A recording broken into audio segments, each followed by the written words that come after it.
Why does the Southeast keep surprising Nigeria? Why do people still imagine the region as underdeveloped, only to visit and get shocked by the roads, estates, malls, and quiet efficiency?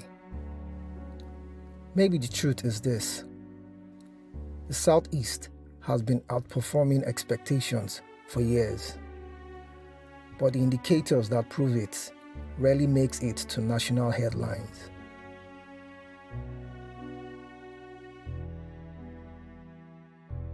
One of the biggest differences between the Southeast and many Nigerian regions is this: development here is not waiting for government.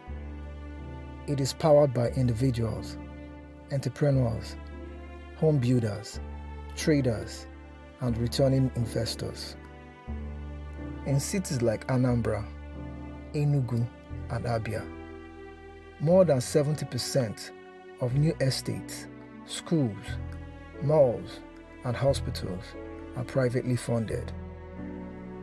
This creates faster development cycles, cleaner management, and more reliable maintenance. This private sector model is the invincible engine pushing the Southeast ahead. But nobody talks about it because it's not tied to one politician.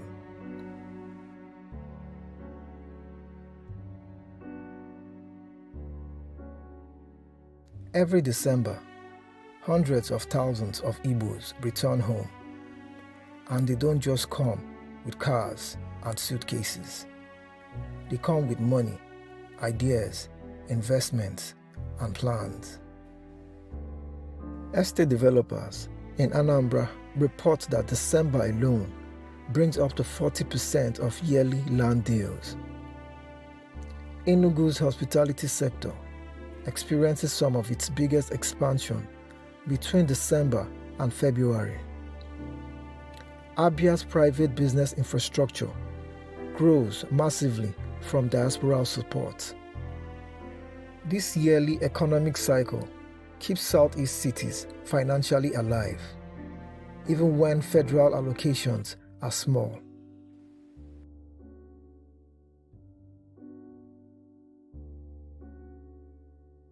While many cities in Nigeria depend on civil service jobs, the Southeast depends on business. This is a game changer. In Abia, over 80,000 SMEs operate daily. In Onitsha, the market fuels functional transport systems and private real estate growth.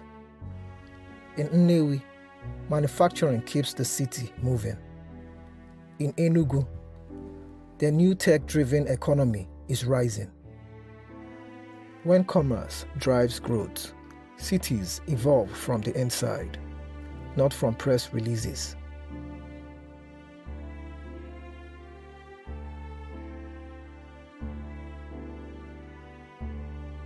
In the Southeast, roads, halls, water system, street lights, and even security are often handled by communities. From Umuahia to Abakaliki, you will see village unions and associations fixing roads, installing solar lights, and funding community security. This culture of communal responsibility ensures that even without government intervention, development continues. It is subtle but powerful.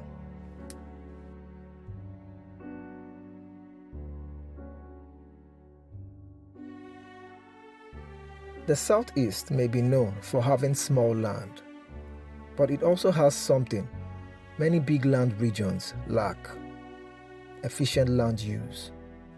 Cities like Abia, Owerri, and Nnewi use compact planning, mixed-use buildings, dense commercial hubs, shorter travel distances, vertical developments, low wasted spaces.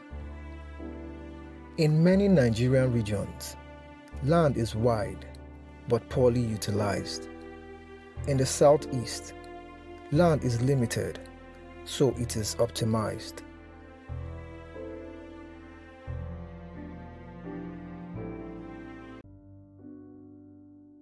The Southeast consistently ranks highest in WAEC performance, school enrollment, and private university growth.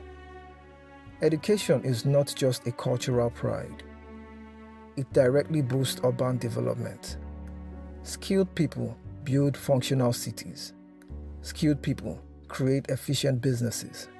Skilled people attract investment. This knowledge economy is the hidden infrastructure that Nigeria overlooks.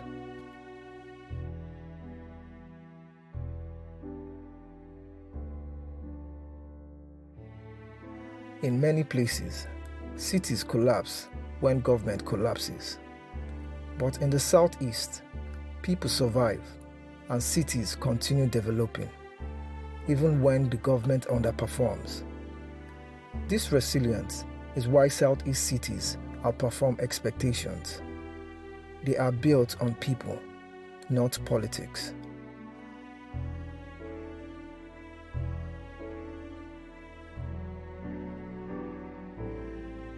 If this video opened your eyes to see what the Southeast is really becoming, hit the like button right now, subscribe for more fact-based commentary, and share this video so more Nigerians can see the indicators nobody talks about.